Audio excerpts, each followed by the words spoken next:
mu bulamu bw'ensi eno kirizagana naye weetegeke okusigala nga bw'oli obulamu bwo bwonna or the biggest percentage of your life mpaka ngoyize okuwa ebintu obudde. Ndaba ku media abantu balangira abantu okubeera sting, but the only problem, you're asking for things so fast before you even deserve them.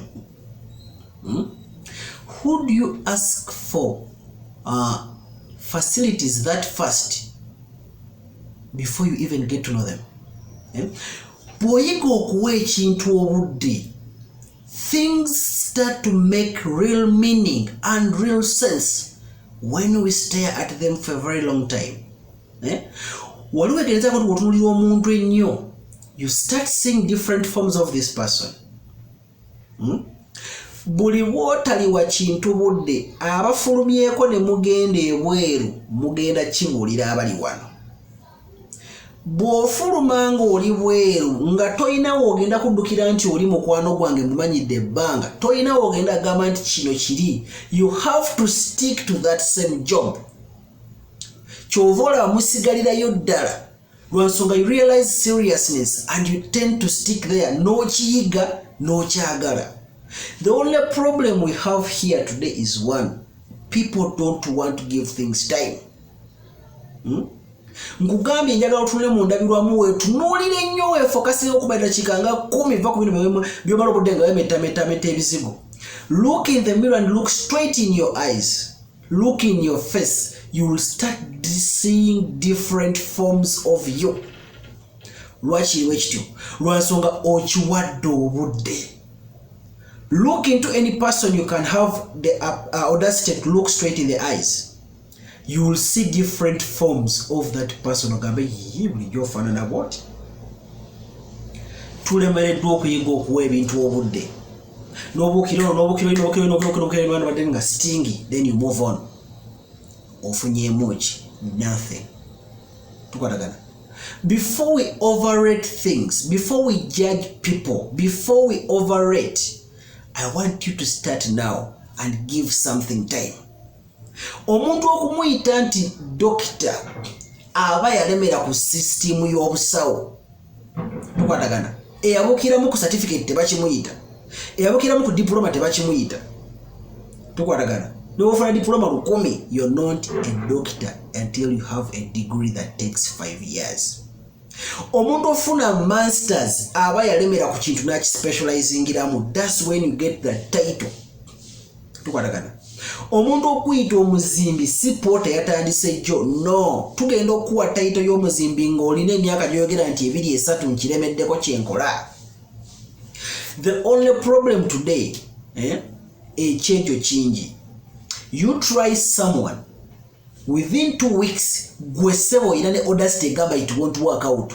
Then you waste your time in church crying out to God. Nti ebyange biganye Mukama nyamba. Agenda kuyamba atya. Era ojja sigala ng'okolima. That's why so many people, so many women in churches, because women don't want to persist. It's a very small number of them. Omukazi gw'osanga ali myaka 4 naye nga yakola emirimu 3. Naye nga ne gwe yasookerako gwalimu omukisa gwe yagunyoma mu wiiki 2 olw'okuba atudde okudduuka tafuna customer, and then you move on to something else. Omuyimbi yayimba n'abagamba nti abalemerako be bakola ki? Trust me, you will move from relationship to relationship. You will fail to keep friends until you learn the value of persistence. Ebintu ebisinga, I want you to show me anyone successful nga yava oviri n'agwawo. Ayina ekintu kye yakwatirira n'akiremerako. Tukwatagana. You will never succeed in making friends. You will never succeed in a relationship, in any business, in any project, in any venture. Ne bw'olikola kaki, ne bw'oliba okola kyokulonga kagwazikola mu nsi. If you don't persist to that, trust me, nothing good will come out of it. So, okulemerako kiva mu mwoyo gwo nga gwe. Nti okuba nayo ngenda fumba cake. ngenda kukola ngatto, ngenda tunga sweater, ngenda tunga kino, ngenda kukola bitabo, ngenda kukola kino, ngenda tunda bikajjo. When you persist n'olemera ku kintu, it starts to make sense over time. Otandika ofuna obujogoli obw'enjawulo. Tukwatagana. Kiwola abazungu tebakkiriza bakulembeze kulwa mu buyinza n'ensonga tebaagala muwa mukisa kulaba the true form of how to do evil things and get away with them. By the time you think you're gaining experience in the city, they put someone else. So they save you the burden of making too many wrongs. Tukwatagana. No, Rachel. When you fail to learn how to persist or kulemera ku bintu ebimu, I've seen people show me messages nagamba nti labono nayogera nako metwakanyewo mulundi gumu nangamba katomanyi kyeka tetujja sobolegana tukite. Who are you? Who are you? And how many people are you going to tell that? Mukanyemu gumu ebiri. Ndaba gye biraga bino sijja bisobola manyi munnaye kankwesonyiwe. And then you cry lonely in your sleep. Ng'okaabira Katonda n'omala obudde mu kyaki nenge emikisa agikuwadde, but because you lack the art to persist. Ekisinga okuleetera abantu obuzibu n'obutayagala kulemerako kintu kimu kankibabuulire, lack of creativity and lack of motive. Buli wotaba na nsonga lwaki okola ekintu, ngamba nnyo abantu buli wokola omulimu lwa sente, emmeme oba ogitumye a wrong move, kubanga egenda zinoonya zivulemu wiiki 2 egamba wante wali sente tugende mu ngatto ye wali sente, nakyo nokikolako wiiki 2 negamba hano wante wali sente waze tunoonya nti tunoonya tugende mbikebe nolondo bucupa londo bucupa no wafua tugende mu piki. Tukwatagana. Tolina nsonga lwaki okola sente. You understand? Tolina nsonga lwaki oze mu relationship. Tolina nsonga lwaki onoonya omusajja onaamukuuma otya. Tolina nsonga lwaki onoonya omukazi onaamukuuma otya. Ensonga y'okwegatta eyo si nsonga. We are looking for values. You don't have any motive as to why. Tukwatagana. Kiwala abasinga afulwe bwe lunakola sente nadda ng'alinga bwe yagenda tewalina nsonga lwaki olemerako. Anze banene bulaya binnimi banenze kankome waasi ngina bisukkawo. The only reason why we don't persist onto some things is because we don't know their meaning. Tomanyi meaning ya relationship onalemerako otya. You don't know the meaning of a certain thing. Naye gwe onyulwaki bazaddewo baakulemerako nnyo otuuka okukola paka bw'oli. Baamanya meaning nti omwana ono tumuteekamu tulina okukaddiwa. Bwe tunaaba tukaddiye omwana ono agenda kujja atubeererewo. That's the meaning. That's why they persisted. That's why they insisted on you. That's why they were so rough on you to become a good person that you are today. Abazadde abatalina meaning na motive era abaana baabwe obalaba tebabafaako. Tosobola kufa ku kintu ky'otalinaako makulu. Ekintu ogenda okifaako mwana wattu ng'okirinako amakulu. Kitegedde. Essimu yo ogikuuma butiribiri ne bw'eba owulira ng'ofa ogigulira ne jacket n'ofuna n'akaana akayingira mu lugalo n'oginyweza lwa nsonga ogirinako amakulu. Tukwatagana. Naye nga smartphone zaakajyabasinga bagamba ebyakwejjera byabagagga byabaki. But now that you do have purpose for that, you protect it so dearly and you cling on it. Newe wefunye obuzibu gayina bagijjanjaba n'otuulawo.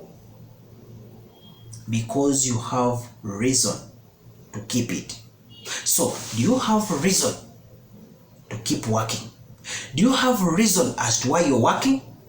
If you have reason as to why you're working, you will trust me, you will persist. Do you have reason as to why you're doing what you do?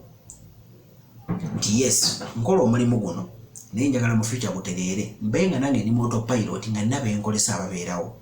That's why I wake up every day and I persist on this. Kanso kenjiri bye ababanja kabanjiri bye buli kimu kakijje. I'll strain myself. I'll go the extra mile because I need a relationship that is standing. I need a job that can sustain me even when I'm away. That's why today I'm around. That is purpose. Purpose gives you reason to persist. If you don't have purpose, there is no reason as to why you will persist. Tukwatagana. Nolekyo njagala obeere so open-minded ku bintu by'obulamu.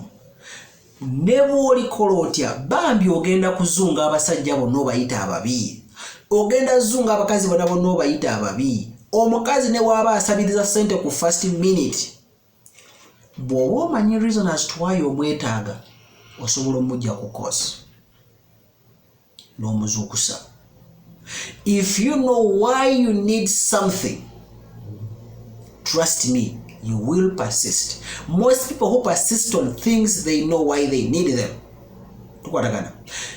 Nothing will ever make sense in your life if you don't give it time. Teri kintu kigenda kuvaayo ne woba ozimba ennyumba bibeera bisasalala batimeti myaga konge batimeti buti balezeko obugo basimesimye ekinnya. It doesn't make sense. But the word about it doesn't make sense until you persist on the construction, and then the building comes out in its true form.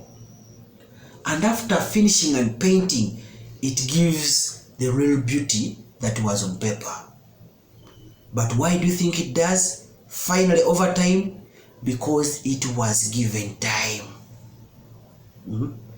If your parents gave you time to grow, why can't you give this man time? Finally, it makes sense. All the couples you admire around town, they didn't come out yesterday. They persisted. They went the far beyond. Nebafuuka kye bali leero. Everyone can be anything, provided you're willing to give things time. And you can never give things time unless you see them in their true form. And to see things in their true form, you must give them time while observing them, while being involved. Toduka kumunonga mutandise project nogama muzedida nga waisemi yake ebiri. You will still be as useless as before because you aren't there observing. Tukwatagana. Simanyi ebigambo byenjogera bipya, simanyi wabikuyingira wabikutuukako. Naye nkubuulira, get anything choyinaawo kumpi naawe. I want you to stare at this thing for so long. You will see your mind trying to generate different ideas about that thing because you focused all your mind on that thing. Obwongo butandika okuzimbulukuka nga bukugirayo ebirowoozo ebyenjawulo. When you focus your mind on something, obwongo butandika okukigirayo ddala true form. Tukwatagana. Ne bw'okwata kantu tugambe for example something like this. When you focus and look at this thing, you can't see much as it's artificial. You will see the different forms of this thing. Only after you give it time. That's when we see mistakes. That's when we see mistakes and get solutions on how to correct them. You can't correct or see mistakes in something you never gave time. All mistakes can be corrected if you give them time enough for them to be corrected. Nebo wefuula Katonda, ne Katonda ng'ensi yagiwa obudde, n'asonyiwa abantu, neetegereza nature y'abantu, n'atulekera free will. N'agamba wadde free will. Oli n'asobola okutirimbula munne nga tewali amugambyeko, n'aloga munne nga tewali amugambyeko, n'akola kino. Because God gave us free will.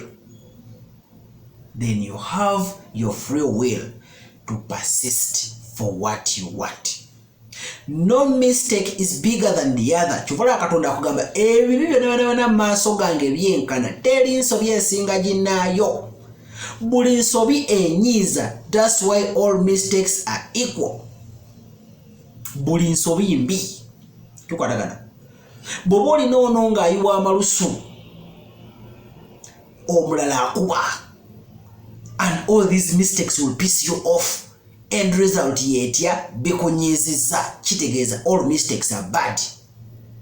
But if you can't give someone time, you can't get sense out of those people. Tukwatagana. Teweegomba ayengeza, kubanga n'ayengeza, bw'aba yayengeza tewali amukutteko, bw'aba yayengeza bamuzaala bamusuulirira, agenda kubeera revengeful person. Tosobola mumaintaininga, tosobola mufuga, kubanga teyafuna muntu amulaga nti bakubeererawo ng'ovaayo gy'oli. Tukwatagana.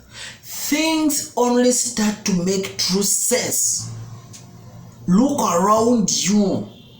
All things that make sense right now were started way back. And people who made them persisted on having them grow up. Tukwatagana. Chikuwa nti wosimbe ensigo mu ttaka olwokuba Katonda yalina yazuwa free will okula togirekayo. When you persist and water, visit it every morning, nowerekereza otulo n'osamba ensiko, things start to make sense. Bitandika okumeruka, bitandika okukyuka. They start to make real sense before your eyes. Why? Lwansonga obitunuulidde nnyo n'obyekaliza nga toseeko kigere mabega. Obaddewo n'obitunuulira ebbanga lyonna. So, obulamu bwebubeera.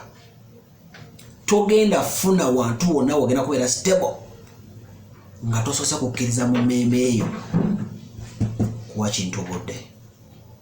Ne bw'oba oyagala n'oba toyagala. There is no miraculous marriage. Teriyo. There is no miraculous friendship. Teriyo. You only maintain a friend if you stick around long enough with them. Through the good, the wrong, and the bad. When you stick around, you tend to see that omuntu ono akola kino naye ate alina kino. You understand? Omuntu ono yeeyisa bw'ati naye ate alina kino asobola okunnyamba mu kino. So what do I do? He's my friend. She's my friend. Ye mukwano wange nze n'emikwano nga kuva January paka December ne uli mugamba njagala nusu 10 tasobola lukuwa. Si lwakwata luyina akuwa agabozibozi. Naye nga omugamba nti nyamba njagala situla nti bino gissa wali abalala bonna nga baganye atambula ne kilomita 10 n'atekamu ne transport we najja n'akusulira ku mmeeza eyo. Tosobola kurealizinga potential na muntu ono kyasobola kukuyamba senga tomuwa budde. Singa lwe namusaba 10 lwe yagaana ne twawukanirawo olwokuba nali mu injury, kyandibadde kirala nnyo. Tukwatagana. Nantusenga balabapa ssente tebasobola kunnyamba physically nga takyaliwo takyasobola kujja kunnyamba. Tukwatagana. Lwansonga namugoba lw'ekyo kyatasobola kukola ki. So when we start seeing people in their true forms, we start knowing their potentials and how much they can build in our lives. Tososolanga muntu teweegobangako omuntu gw'otawadde budde. Omusajja asobola okujja ne motives akukwana kweggala naye omuwa obudde osobola omukyusa mindset okusinga okumwegobako ng'ate asobola okubaako kyakuyamba mu maaso. No one does not change. Tebakulya ebinusu. I always advocate for my sisters. Wherever you are, Lwansonga, I know you're the vulnerable gender. You're the gender that seems not to mind. Okoma okusoko ugamba you stop. The moment you stop learning is the moment you stop earning. And you cannot learn if you don't take time. Musono toyingirayo mu nursery no fulubirawo ekya mu senior 6. You give it time and learn. Much as tokyagala, much as tokyagala more value, but you stick to the books and read. Oba oyise bulungi oba oyise bubi oba ofulumya essomero oba waliwo obudde. Tobeera kyekimu ng'ono atayitirako ddala yabiganirawo mu P2 n'agamba nze sijja kulinnyayo. Tukwatagana. Eyaviiramu mu P2 neyaviiramu mu senior 2 neyaviiramu mu senior 4 tebenkana. Amagoba g'ofuna mu bulamu bwo ogafuna ku buzito bwe walemerako. Obuzito oba obungi bw'olemeddeko bwe bungi bwa results z'ogenda ofuna. Do not persist in a relationship while sitting down. Do something. Kugamba tosobola baako kyokola ku kintu bwatu kirabye mu value. Ate tosobola kulemera ku kintu nga tokirinaako mulamwa. Keep learning people. Keep learning situations. Keep learning your life. When you persist on learning things and doing them, they eventually make sense. They eventually show you their true form. Tukwatagana. Osobola n'okuneetegereza essaawa zino nga njogera. Oyinza okuwona bali asinga omuntu ayogera. But when you come closer to the screen, and open your eyes and even pause. Oyinza obuza sinza obwedda ayogera kuba video yatandise.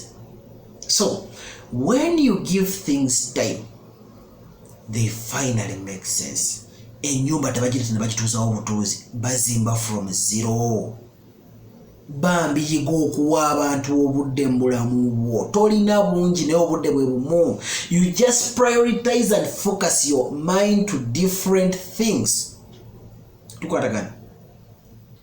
So when you focus your mind onto something, you start seeing through things. Simanyi how much I can intensify this, but I will stop it from there. Bw'oba olina kyofunyemu bakyoyizeemu, nkusaba okuva n'olwaliro tandikirawo okulemera ku bintu. Tandikirawo okuwa ebintu obudde. Give things time. Give people time who come in your life. Finally people make sense. Yiga okwetondera abantu wadde wamunyiziza. I hear girls omusajja omusaba sente nezimubula n'ogaana okuddamu okwogera naye. Gwe oba weesazeeko emikisa kubanga oli akyazirina. You're cutting off future opportunities for yourself. Learn to relate with people. The moment you stop talking to someone because they have failed to give you a certain favor, you're telling them that the next time you come to them, it will be for a motive. And they'll also have a motive in return to fulfill. Kijja kwakifuusa kyani akagobamu ani akamalamu. We get. So, bannange ebyo bye byange. Obanga olina akalimu konna k'ofunye k'ogenda okukola, bambi sooka omanye ekyokaagalamu emyaka 10 okuva kati. Bw'olyoka okatandike. Kubanga omala okalandika ng'enda kyoyagala emyaka 10, ojja kulemerako emyaka 10. By the half of the time, ojja kuba oli twice the level of success. Dekera okusonga abantu engalo. Abasajja beesawo bi. Abasajja bakola bati. Ate gwe Mother Mary mama. Gwe toyinaawo kamogo. No, naawe olina obumogo bwo. N'okusabiriza si empisa zetwakulizaamu. So that's not a good thing. Do not put yourself in the protective background. Gwe teweewa nnyo oligundi eyo. Teweewa nnyo boundary yakwekuuma. You're also human, you have faults. So get someone and stick around.